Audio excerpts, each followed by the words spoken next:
يا مساء الفل. ازيكم عاملين ايه؟ يا رب تكونوا بألف خير. هنعمل النهاردة مع بعض احلى طبق في الدنيا. هنعمل فتة باللحمة فظيعة جدا يا جماعة. هنعملها بالطريقة المصرية من مطبخ سلوى. ان شاء الله هتعجبكم جدا جدا جدا، سهلة ولذيذة اخر حاجة وملهاش حل. ويلا بينا نبدأ الوصفة بتاعتنا وتعالوا نشوف احنا هنعمل ايه. اول حاجة عندي هي اللحمة. انا عندي هنا 3/4 كيلو من اللحمة. هشوحها الاول قبل ما اسلقها. عندي كده الحله بتاعتي رفعتها على النار، ونزلت فيها بمعلقتين كبار كده من الزيت. واول ما الزيت بتاعي يسخن هنزل فيه بقى بالمستكه والحبهان ورق اللورة. وبعد كده هنزل باللحمه بتاعتي كده هشوحها في الزيت عندي بالشكل ده.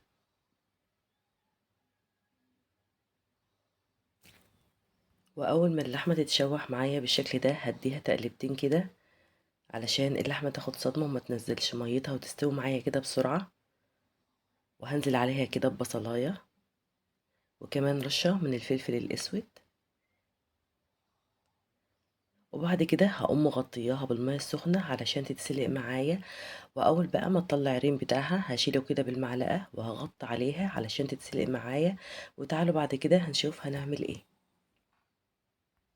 وعندي هنا بقى العيش البلدي، انا فصلت الظهر عن الوش بالشكل ده زي ما انتم شايفين. وهقطعه كده بقى بالطول وبالعرض علشان التقطيعة تبقى مكعبات معايا كده، ويبقى العيش شكله حلو معايا كده وانا بشتغل.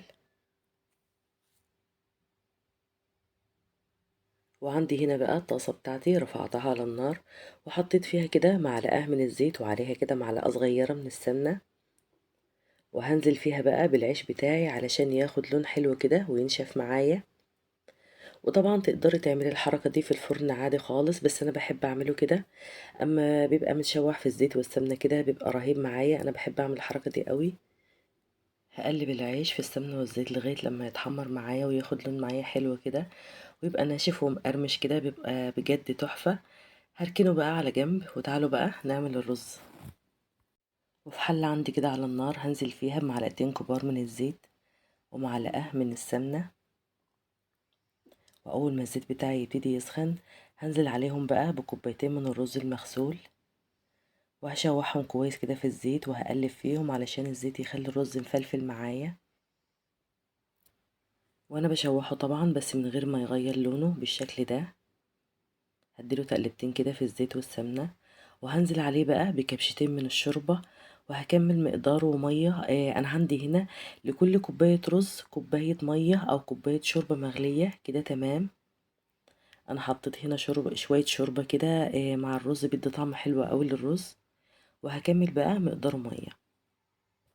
وبعد كده هظبط له الملحة بتاعته وهسيبه يغلي معايا. واول ما يغلي ويتشرب المية بتاعته هقلبه تقلبتين كده وهشوفه كويس. وبعد كده اول ما يتشرب الميه ههد عليه النار خالص وهحط له الشياطه لغايه لما يبقى جاهز معايا. ويلا بينا بقى نعمل صلصه الفته. ونيجي بقى للصلصه الحمراء بتاعه الفته. انا عندي هنا الحله بتاعتي رفعتها على النار وحطيت فيها كده معلقتين كبار من الزيت. ونزلت عليهم بمعلقه كبيره كده من الثوم المفروم فرم ناعم. واول ما الثوم يصفر معايا كده هنزل عليهم كده بمعلقتين من الصلصه بالشكل ده. بيدوها طعم حلو جدا. واقلبهم تقلبتين كده. وبعد كده هنزل عليهم بايه، هنزل عليهم بعصير الطماطم. انا عندي هنا حوالي 5 طماطميات كده كبار مضروبين في الخلاط.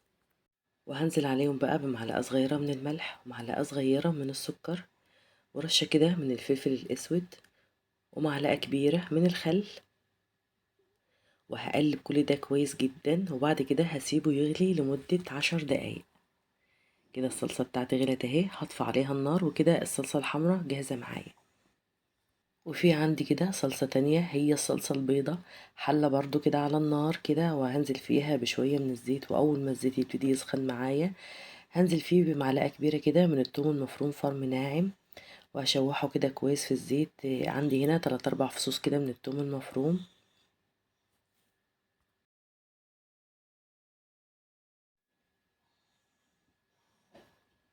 وأول ما الثوم يصفر كده معايا خفيف وتطلع ريحة الثوم معايا كده هنزل عليهم بربع كوباية من الخل وكبشتين كبار كده من الشوربة.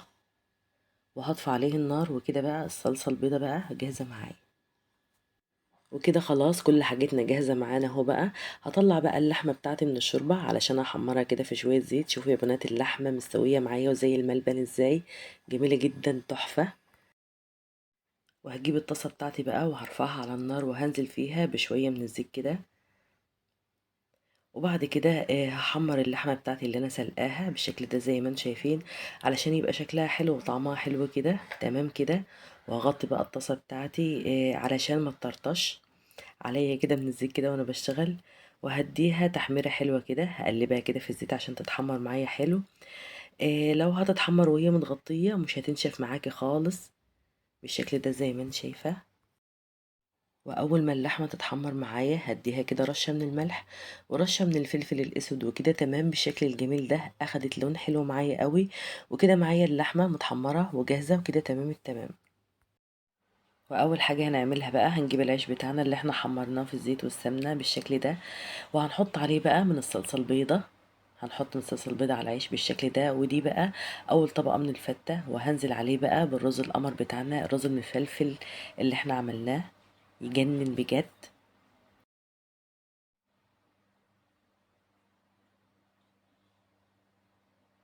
وبعد كده هننزل بقى بالصلصة الحمرا كده من فوق كده بالشكل ده، ويا سلام على الجمال، مفيش احلى من كده. وادي اللحمة اللي اتحمرت هرصها كده فوقيهم بالشكل ده زي ما انتم شايفين كده. الطبق شكله جميل جدا جدا وطعمه في منتهى الجمال. وفي الاخر كده هحط كده شوية من الصلصة البيضة اللي احنا عملناها بالشكل ده.